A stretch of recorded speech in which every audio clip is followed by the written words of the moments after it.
Municipal శాఖ మంత్రిగా ముఖ్యమంత్రి ఫెయిల్ అయ్యారని బీఆర్ఎస్ ఎమ్మెల్యే వివేకానంద విమర్శించారు. ఈ విషయంపై ఆయన మాట్లాడుతూ ముఖ్యమంత్రిగా బాధ్యతను నిర్వహించడంలో రేవంత్ రెడ్డి ఘోరంగా విఫలమయ్యాడని, ప్రజలకు ఏం అవసరమో గుర్తించడంలో ముఖ్యమంత్రి రేవంత్ రెడ్డి 2 నెలల పాలనలో ఘోరంగా విఫలమయ్యారని దుయ్యబట్టారు. హంగు ఆర్భాటాలు తప్ప నగరానికి చేసింది ఏమీ లేదని స్పష్టం చేశారు. 2 ఏళ్ల నుంచి ప్రజలను మోసం చేస్తూనే ఉన్నారని ధ్వజమెత్తారు. రానున్న రోజుల్లో కాంగ్రెస్ కు గురపాఠం తప్పదని హెచ్చరించారు.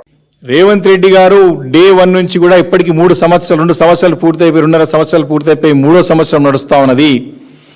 ఈ రోజు వరకు కూడా హైదరాబాద్ నగరంలో ఒకటంటే ఒక పని ఈ ప్రభుత్వం వచ్చిన తర్వాత చేసింది ఒక్కటి కూడా లేదు.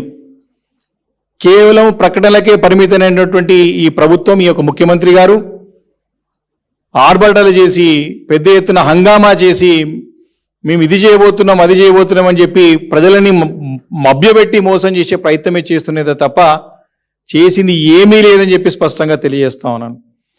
మొదట మెట్రో పనుల గురించి మరి నిన్న ముఖ్యమంత్రి గారు సమీక్ష నిర్వహిస్తూ ఈ మెట్రో గురించి ఎక్కడ కూడా ప్రస్తావించడం కనపడతలేదు. మెట్రో ఒక్క అడుగు కూడా ముందు పడతలేదు. మెట్రో పనులు, మెట్రో ఎక్స్పాన్షన్ పనులు ఎక్కడికక్కడ పెండింగ్ పడిపోయినాయి. గతంలో కేసీఆర్ గారి నాయకత్వంలో కేంద్ర ప్రభుత్వం సహకరించకున్న రాష్ట్ర ప్రభుత్వం నిధులతోని మాక స్వయం శక్తితోని మెట్రో ఫేజ్ 1ని పూర్తి చేసి ప్రజలకు అందుబాటులో తీసుకొచ్చినటువంటి ఘనత మరి ఆ రోజు మా కేసీఆర్ గారి నాయకత్వంలో అప్పుడున్నటువంటి పురపాలక శాఖ మంత్రి కేటీఆర్ గారి నాయకత్వంలో పూర్తి చేసిన సంగతి గుర్తు చేస్తా ఉన్నాను. 3 సంవత్సరాలు దగ్గర వస్తాను. 2 సంవత్సరాలు పూర్తయిపోయి 3వ సంవత్సరం నడుస్తా ఉన్నది. మెట్రో పనులు గతంలో మంజూరైన పనులని క్యాన్సిల్ చేసి మరి చేపట్టినటువంటి పనులు ఎక్కడికక్కడ ఆగిపోయి నత్తనడకన నడుస్తూ ముందు పోలేని పరిస్థితి ఉన్నది. మెట్రో పరిస్థితి ఇది. మరి అక్కడ నార్త్ హైదరాబాద్కి ప్రధానంగా డిమాండ్ ఉన్నది. దాని గురించి ఎక్కడ కూడా ప్రస్తావన కానీ ప్రయత్నం కానీ కనబట్టలేదు. దీన్ని బట్టి స్పష్టంగా అర్థమవుతోంది ముఖ్యమంత్రి గారు మెట్రో ఎక్స్పాన్షన్ చేయడంలో విఫలమవుతున్నాడని చెప్పి స్పష్టంగా తెలుస్తూ ఉంది. రెండోది మూసి అని చెప్పి అరాచకం సృష్టించినటువంటి ముఖ్యమంత్రి గారు మూసి పనులు కేవలము కాగితాలకే పరిమితం అవుతా ఉన్నది. ఆ ఒక 3Dలో సినిమా చూపెట్టడానికి ప్రయత్నం పనికొస్తుంది తప్ప మూసి పనులు అనేది అసలు ఎక్కడ కూడా జాడ లేదు. మూసి ప్రక్షాళన పేరు మీద, మూసి రివర్ ఫ్రంట్ పేరు మీద సృష్టించినటువంటి ఒక అరాచకం మామూలు విషయం కాదు. ఏ రకంగా పేదల ఇండ్లు కూలగొట్టినారో చూసినా కానీ ఒక్క పని కూడా ముందుకు పోటీ పరిస్థితి కనపడుతోంది మూసి సంబంధించి.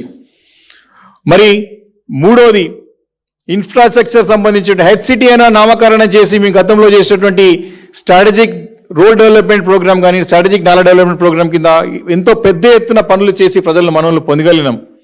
వాటిని పేరు మార్చి హెచ్సిటీ అనే పేరు తీసుకొచ్చి ఆ హెచ్సిటీ పనులన్నీ కూడా ఎక్కడికక్కడి కుంటపడిపోయినాయి. ఎక్కడ పనులు జరగట్నే లేదు, దాని గురించి ప్రస్తావన లేదు, దాని గురించి రివ్యూ లేదు. ఇప్పటి వరకు కూడా శాఖ మొత్తం ముఖ్యమంత్రి గారి దగ్గర ఉంది, దాన్ని పట్టించుకునే నాదుడే లేడు. హైదరాబాద్ చెందినటువంటి వ్యక్తి మంత్రి ఎవరు లేరు. అజరుద్దీన్ గారిని కేవలం నామాత్రం జూబ్లీ సెలక్షన్స్ పెట్టిన తప్ప హైదరాబాద్ గురించి అవగాహనటువంటి హైదరాబాద్లో పుట్టి పెరిగిన హైదరాబాద్ సంబంధించిన శాసనసభ్యుడు కానీ ఏ ఒక వ్యక్తి మంత్రి లేడు. కాబట్టి ఇలాంటి పనులన్నిటి కూడా కుంటుపడిపోయినాయి స్పష్టంగా అర్థమవుతా ఉన్నది. పేరుకి హైడ్రా అని పేరు పెట్టి హైడ్రా మీద పెద్ద డ్రామాలు నడుస్తూ ఉన్నాయి. ఖాళీ ఉన్న ప్రభుత్వ స్థలానికి పోయి ఫెన్సింగ్ చేసి మేము 1000 కోట్ల స్థలాలను కాపాడినామని చెప్తా ఉంటారు. ఇది ఒక కొత్త డ్రామా కనపడతా ఉన్నది. పార్క్ స్థలాలకి, ఓపెన్ స్పేసెస్కి, ప్రభుత్వ స్థలాలకి ఖాళీ ఉన్న స్థలాలకు పోయి ఫెన్సింగ్ వేసి దానికి ఒక ప్రహారీ గోడలాగా కట్టి బోర్డు పెట్టి మేము 1000 కోట్ల స్థలాన్ని మేము కాపాడినాము అని చెప్తున్నాడు. దీన్ని ఇంత సిగ్గుచేటి ఇంకోటి ఉండనే ఉండదు. కాబట్టి హైడ్రా అనేది కూడా ఘోరంగా విఫలం. మామూలుగా town planning city planning department సంబంధించి చేయాల్సిన పని మామూలుగా హైడ్రా చేస్తున్నది. దానిలో కొత్తదనం ఏమి లేదు. దానిపైన పెద్ద నాటకాల డ్రామాలు నడుస్తూ ఉన్నాయి. ఈరోజు స్పష్టంగా చెప్పాలంటే ముఖ్యమంత్రి గారి తీరు ఎట్లుంటుందంటే వీధి దీపాలు పెట్టనోడు విజన్ 2047 గురించి మాట్లాడుతున్నాడు. వీధి దీపాల నిర్వహణలో ఘోరంగా విఫలమైనాడు. స్ట్రీట్ లైటింగ్లో విఫలమైనాడు. ఈరోజు ఇంత ఘోరమైన పరిస్థితి అంటే దావోస్ పేరు మీద అంటే దావోస్ పర్యటనమైన ఉన్నటువంటి శ్రద్ధ దోమల నిర్మూలనలో అస్సలు కనపడదు. ఈరోజు సిటీలో హైదరాబాద్ నగరంలో శివారు ప్రాంతాల్లో దోమల మందు కట్టిన నాదులే లేడు. ఆ డిపార్ట్మెంట్ అంటమల్లి డిపార్ట్మెంట్ ఉన్నదో పోయిందో అర్థమైన పరిస్థితి ఉన్నది.